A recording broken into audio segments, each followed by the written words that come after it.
धाकड़ खबर, बेखौफज़ुबां, बेबाक अंदाज। धाकड़ खबर में आपका स्वागत है। मैं आपके साथ हूं अकरम रईस खान। बंगाल में चुनाव है और भाजपा ने जाके वहां पे एनआरसी को मुद्दा बनाना शुरू कर दिया है। कैलाश विजयवर्गीय कह रहे हैं कि जनवरी 2021 से एनआरसी को लागू कर दिया जाएगा और जो आसपास के देशों से आए हुए शरणार्थी हैं उनको यहाँ की नागरिकता देनी शुरू कर दी जाएगी। लेकिन जहां इतनी लंबी जद्दोजहद के बाद एनआरसी हुई, यानी कि असम में, वहां पर एनआरसी पर भाजपा ही सवाल खड़े कर रही है। फिर से एक बार एक एफिडेविट दिया गया है एनआरसी के जो कोऑर्डिनेटर हैं उनके जरिए हाई कोर्ट में, और कहा गया कि साहब जो वो एनआरसी हो गई ना, उसमें कुछ कमियां हैं। 10,000 लोग ऐसे शामिल हो गए हैं जो विदेशी नागरिक हैं। अब बताइए एनआरसी कैसे हुई है फिर? तो ये तमाम तरीके की चीज़ें जो उभर रही हैं। इससे पहले कहा गया था कि 10 लाख लोग जो ऐसे हैं वो डी वोटर हैं, वो एनआरसी में शामिल हो चुके हैं। बता दें आपको, एनआरसी का जो फाइनल ड्राफ्ट है उसके मुताबिक 19 लाख लोगों की शहरियत पर सवाल है, जिन्हें अपनी शहरियत साबित करनी है पहले ट्रिब्यूनल के जरिए और फिर उसके बाद उन्हें हाईकोर्ट जाना है और ऐसे ही सुप्रीम कोर्ट तक जाके अपने आप को भारतीय नागरिक साबित करना है। लेकिन अब ये नया हलफनामा जो गया है हाई कोर्ट में, असम हाई कोर्ट के अंदर, वो क्या कहलाता है, इसी को समझने की कोशिश करेंगे। हमारे साथ स्काइप जूम के जरिए जुड़ रहे हैं सीधे असम से एडवोकेट जुनेद खालिद साहब। बहुत शुक्रिया सर वक्त निकालने का। जी शुक्रिया। मेरा पहला सवाल ये है कि किस मामले में एफिडेविट दिया गया है? ये एक तो रहीमा खातून बोल के एक डी वोटर का केस है, जिसको नलबारी डिस्ट्रिक्ट के फॉरेनर ट्राइब्यूनल नंबर 3 ने इनको फॉरेनर मतलब विदेशी घोषित कर दिया है और उसके बाद ये हाईकोर्ट में अपील में आए। ठीक है। तो इनका ये था कि मेरा नाम एनआरसी में आ चुका है और मैं इंडियन हूँ।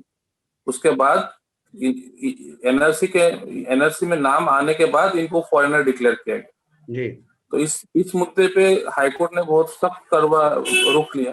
एनआरसी जो कोऑर्डिनेटर है हितेश देव शर्मा, उनसे फिर एफिडेविट मांगा। तो एफिडेविट में फिर हितेश देव शर्मा ने बिल्कुल यू टर्न लेके ये कहा कि पूरा जो एनआरसी का प्रोसेस है इसमें बहुत सारी खामियां हैं, बहुत सारे फॉरेनर्स का नाम इंक्लूड हो गया है और जो है और ये सब गलत है। फैमिली वेरिफिकेशन गलत तरीके से किया गया है, जो वेरिफिकेशन ऑफिसर है उसने सही तरह से काम नहीं किया। तो पूरा जो है ये जो एनआरसी का इतना लंबा चौड़ा 5-6 साल का जो सुप्रीम कोर्ट मॉनिटर्ड एक प्रोजेक्ट था, उसको हितेश देव शर्मा ने इस एफिडेविट के जरिए से इसको एकदम सिरे से मतलब वो कर दिया, खत्म कर दिया कि ये गलत है, पूरा सही नहीं है। एक इतने लंबे समय प्रोसीजर चला, सैकड़ों लोगों ने सुसाइड कर लिया टेंशन में आके, और लाखों लोगों की नागरिकता पर सवाल खड़ा है। और आज एनआरसी का कोऑर्डिनेटर जाके हाईकोर्ट में कह रहा है कि साहब जो फाइनल ड्राफ्ट है एनआरसी का उसमें बहुत सारे विदेशी शामिल हो गए। क्या ये साजिश है क्या एनआरसी को खत्म कराने की? अच्छा, हितेश देव शर्मा जो है ये आरएसएस बैकग्राउंड से है। अच्छा। और इनके कई फेसबुक इनका फेसबुक प्रोफाइल देखेंगे तो इनके जो फेसबुक अब मतलब जो पोस्ट है, जैसे मुसलमान बांग्लादेशी है, तो इनके फेसबुक पोस्ट के ऊपर बाकायदा सुप्रीम कोर्ट में कंप्लेंट किया गया। अच्छा। और सुप्रीम कोर्ट ने इनके ऊपर कड़ा रुख लेते हुए कहा कि आप ये सब पोस्ट हटा दीजिए और आप आइंदा से ऐसा कोई भी पोस्ट या इस तरह से कोई कमेंट पब्लिक में नहीं करेंगे जी। और इनका और एक इशू है, मतलब जो पहले कोऑर्डिनेटर थे सुप्रीम कोर्ट ने जिनको अपॉइंट किया था जी, तो प्रतीक हजेला, जिनके मॉनिटरिंग में ये पूरा प्रोसेस चला एनआरसी का और फाइनल ड्राफ्ट आ गया। इनके हितेश देव वर्मा के ऊपर प्रतीक हजेला ने कई केसेस दर्ज किए हैं, जैसे इन्होंने शराब पी के जी। थोड़ा तफसील से बताइए कि आखिर पुराने जो सॉरी मैं सवाल पूरा ले लेता हूँ। थोड़ा तफसील से बताइए, पुराने एनआरसी कोऑर्डिनेटर प्रतीक हजेला ने वर्तमान जो एनआरसी कोऑर्डिनेटर हैं हितेश देव शर्मा, किस तरीके के केस उन पे दर्ज कराए? ये कुछ डिपार्टमेंटल प्रोसीडिंग्स थे इनके ऊपर, जो इलीगल मतलब इमोरल एक्टिविटीज जो कहते हैं, जैसे शराब पीना और औरतों के साथ बदसलूकी करना, इस तरह के कुछ डिसिप्लिनरी प्रोसीडिंग्स लिए गए थे इनके ऊपर। तो हितेश देव वर्मा इनके अंदर काम करते थे, प्रतीक हजेला के अंदर काम करते थे, इनके जूनियर हुआ करते थे। तो और ये शुरू से इनका ये जो नेचर, इनका कैरेक्टर ऐसा ही रहा है और ये आरएसएस बैकग्राउंड से बिलोंग करते हैं। अब क्योंकि एनआरसी का ड्राफ्ट निकल गया, प्रतीक हजेला को जो है फिर इनको ओडिशा में शिफ्ट कर दिया सुप्रीम कोर्ट ने, क्योंकि इनके सिक्योरिटी रीजंस आ गए थे कि इनके वजह से इतने मुसलमानों का नाम आ गया, ये हुआ। तो कई कई यहाँ के ऑर्गेनाइजेशंस ने इनके ऊपर फिर कड़ा रुख लिया कि इनको मार देंगे, इनको धमकाना शुरू किया। इसके बाद सुप्रीम कोर्ट ने सब इनके सिक्योरिटी को मद्देनजर रखते हुए इनको ओडिशा में शिफ्ट कर दिया और इनके जगह पे जो है हितेश देव वर्मा को अपॉइंट किया गया। तो हितेश देव वर्मा और प्रतीक हजेला का एक शुरू से एक तो मतलब क्लैश रहा है शुरू से ही, और इस एफिडेविट में इन्होंने इनडायरेक्टली जो है अपना पर्सनल ग्रज जो है हजेला के ऊपर कि हजेला से किया गया काम बहुत गलत हुआ, सही नहीं हुआ और ये एकदम बिल्कुल खराब काम है, कोई ऑफिसर सही से काम नहीं किया। इनडायरेक्टली पूरा आप इसको पढ़ेंगे 18 पेजेस का एफिडेविट है, इसमें इनडायरेक्टली उन्होंने हर लाइन पे ही कहा कि ये गलत हुआ। गलत हुआ, इसके बाद क्या चीज पैदा होती है उस पर बात करेंगे, लेकिन उससे पहले मैं एक सवाल सीधे सीधे आपसे समझना चाहता हूं, क्योंकि आप लोग इस मुद्दे से शुरू से जुड़े रहे हैं सर। क्या ये साजिश थी प्रतीक हजेला को यहां से हटाना, हितेश देव शर्मा को यहां पे लाना और उसके बाद हितेश देव शर्मा का आरएसएस और भाजपा के कार्यकर्ता की तरह काम करना? बिल्कुल। आप अभी मतलब ये टेक्निकल कुछ बातें हैं जो हितेश देव वर्मा जो है ये जो है टेक्निकली इस पोस्ट के लिए एलिजिबल नहीं है। अच्छा, टेक्निकली ये जो एनआरसी जो है ये कोऑर्डिनेटर जो है वो सुप्रीम कोर्ट ने प्रतीक हजेला को बना के दिया था बाय ऑर्डर जी, और हितेश देव शर्मा को क्योंकि उनको वहां शिफ्ट कर दिया तो इनका पोस्ट खाली था, तो नेक्स्ट टू प्रतीक हजेला वो देखते थे, मतलब सीनियर मोस्ट वो थे, तो उनको यहाँ लाया गया है। वो सुप्रीम कोर्ट के ऑर्डर के तहत नहीं आए, वो गवर्नमेंट ऑफ असम ने इनको इस पोस्ट पे बिठाया है। एक सवाल मुझे बताइए, फिर मैं समझूंगा कि गलत है क्या है। सुप्रीम कोर्ट ने लास्ट ईयर जब ये फाइनल ड्राफ्ट दाखिल किया था तो उस वक्त कहा था कि अब 120 दिनों के अंदर आपको सबकी नागरिकता क्लियर कर देनी है। वो मामला तो महीनों हो गए, साल भर से भी ऊपर हो गया। क्या स्थिति चल रही है उसकी अब? अभी तो ये जो इन्होंने एफिडेविट में कहा है कि हमारा सब प्रोसेस रेडी है, कि जो नोटिस जो जिनके नाम है ना उसी से रह गए लेफ्ट आउट जो है एनआरसी के, उनके जो नोटिस थे वो सब रेडी है। अब गवर्नमेंट हमको ऑर्डर दे तो हम इनको सर्व करें और इनको फिर ट्राइब्यूनल वाला प्रोसेस शुरू हो, लेकिन गवर्नमेंट इनको अभी तक परमिशन नहीं दे रहा है इन नोटिस को सर्व करने के लिए। और इन दी मीन टाइम इन नोटिस से सर्व करने से पहले ये एक नया आपका ये इश्यू आ गया कि इन्होंने खुद कहा है कि 10,000 से ज्यादा फॉरेनर्स के नाम इस फाइनल ड्राफ्ट के एनआरसी में है।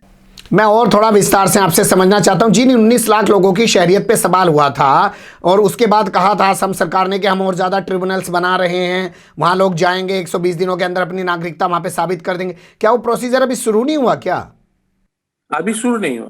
अरे ये बीजेपी गवर्नमेंट इसमें काफी हिंदू बंगाली जो है इनके नाम भी इंक्लूड है। जो बांग्लादेश से हिंदू लोग आए हुए हैं उनके नाम भी इंक्लूड है। अब ये प्रोसेस शुरू होता है तो जो है इनडायरेक्टली उनके वोटर्स पे ऊपर इफेक्ट आ जाएगा। तो गवर्नमेंट जो है ये जो 21 को अभी अगले साल जो आसाम के असेंबली इलेक्शन से 2021 को, उस असेंबली इलेक्शन से पहले ये सब नहीं करेंगे, ये प्रोसेस स्टार्ट नहीं करेंगे। ये बीजेपी का वोट बैंक का सवाल है उसमें। ठीक है, वोट बैंक का सवाल है, लेकिन जब सर उनकी नागरिकता पे सवाल खड़ा हो गया है तो क्या वो वोट दे पाएंगे बीजेपी को?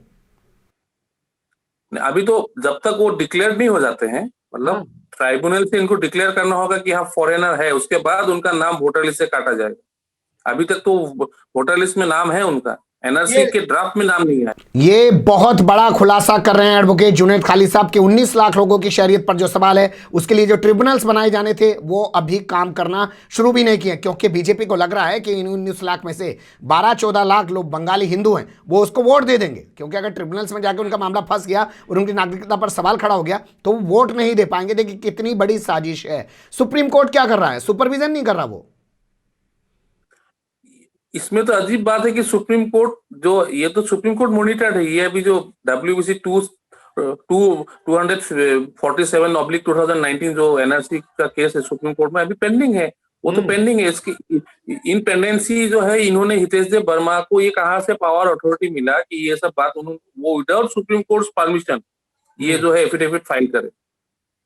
बिल्कुल सही आपने कहा। अब आखिर की तरफ आते हैं कि गलत है।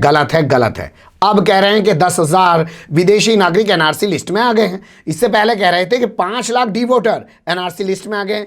ये सब क्या मैसेज दिया जा रहा है जो हिंदू वोटर है बंगाली कि देखो हम 5 लाख को तो साइड कर देंगे लेकिन आप हमारे हो। ये जो एफिडेविट हितेश देव वर्मा ने डाला है, इस इशू को लेके पूरे नेशनल मीडिया और पूरे स्टेट मीडिया में इसको बहुत हाईलाइट किया जा रहा है। हर पेपर न्यूज चैनल में ब्रेकिंग न्यूज आ रहा है और इसके जरिए तो मुसलमानों के अंदर एक खौफ पैदा किया जा रहा है कि देखो तुम्हारा जो एनआरसी अगर आ भी गया है, इसका कोई ये फाइनल नहीं है। अब हो सके तुम डी वोटर डिक्लेयर हो जाओ, हो सके तुम्हारा नाम वहां से हट सकता है कि क्या तुम्हारा डी वोटर का केस पेंडिंग हो सकता है। यानी कि अभी ये गवर्नमेंट ने एक तो रास्ता निकाल लिया, जो मुसलमान का नाम आया है एनआरसी में उसको बाहर निकालेगा। अभी तो हितेश देव वर्मा बोल रहे हैं कि 10,000 है, फिर कुछ दिन के बाद बोलेंगे नहीं ये 50,000 है, कुछ दिन के बाद बोलेंगे 1 लाख। ये तो रास्ता इसने शुरू कर दिया और ये जो डाटा है वो पब्लिक को अवेलेबल नहीं है, इनके पास है। ये सब जो इनके वेबसाइट से सब डाटा हटा दिए गए फाइनल ड्राफ्ट आने के बाद। अब कोई भी आपको ये डाटा पब्लिक को अवेलेबल नहीं है ऑनलाइन। आप कह रहे हैं कि डाटा भी जब से फाइनल ड्राफ्ट आया इन्होंने अपनी वेबसाइट से हटा दिया है। बीच में एक बार खबर चली थी कि डाटा हट गया, फिर अपडेट कर दिया गया था, बताया गया कि कुछ इशू हो गया था। क्या उसके बाद से अपडेट किया गया था फिर हट गया है? नहीं, अभी नहीं है, अवेलेबल नहीं है, पब्लिक डोमेन पे अवेलेबल नहीं है ये डाटा। इनके एनआरसी वेबसाइट में जाएंगे वो डाटा अवेलेबल नहीं है। आप लोग अब क्या कदम उठा रहे हैं क्योंकि एनआरसी तो फेल हो चुका? नहीं, बिल्कुल नहीं, फेल नहीं हुआ। कैसे फेल होगा? ये तो आपका हम इस मुद्दे के ऊपर सुप्रीम कोर्ट में जाएंगे, इमीडिएट जाएंगे। जमीयत उलेमा और दूसरे ऑर्गेनाइजेशन ऑलरेडी आज हम लोग का एक प्रेस मीट है, क्योंकि इसको हम अभी इसको हम मुखालिफ नहीं करेंगे, प्रोटेस्ट नहीं करेंगे तो हितेश देव शर्मा जो आरएसएस माइंड का आदमी है वो तो इससे शुरू कर देंगे। अभी एफिडेविट में ऑन एफिडेविट उसने कहा कि 10,000 है, कल परसों कहेंगे 20,000 है, फिर कहेंगे 50,000 है, तो रास्ता खोल देंगे। इसको अभी रोकना होगा।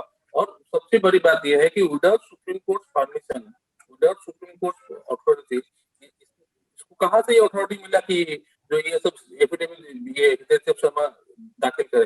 प्रतीक हजेला को वो सुप्रीम कोर्ट अपॉइंटेड कोऑर्डिनेटर थे जी। ये एक टेक्निकल पॉइंट है, वो सुप्रीम कोर्ट ने उनको अपॉइंट किया बाय ऑर्डर कि हमारे तरफ से ये पूरा काम एक आईएएस रैंक के ऑफिसर करेंगे। तो गवर्नमेंट ने प्रतीक हजेला का नाम रिकमेंड किया, सुप्रीम कोर्ट ने उसको अप्रूव किया बाय ऑर्डर।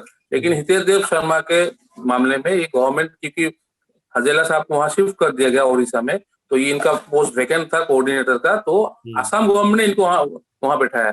ठीक है, बहुत शुक्रिया, आपने बहुत बारीकी से तमाम चीज़ों को बताया। लेकिन एक चीज़ सबसे बड़ी जो है वो ये कि एनआरसी को आज फेल साबित करने की कोशिश की जा रही है और जो मुस्लिम समाज है उसमें एक दहशत व्याप्त करने की कोशिश की जा रही है और टारगेट बीजेपी का फिर से असम में चुनाव जीतना है और एक एक कर हिंदू मुस्लिम मुद्दों को खड़ा किया जा रहा है। कभी मदरसों को बंद करने की बात की जाती है और कभी एनआरसी पर सवाल खड़े किए जाते हैं। बने रहेगा धाकड़ खबर के साथ, फिर ऐसे ही किसी सुलगते हुए या उलझते मुद्दे लेकर हम आपके सामने होंगे हाजिर। फिलहाल अभी हमें इजाजत।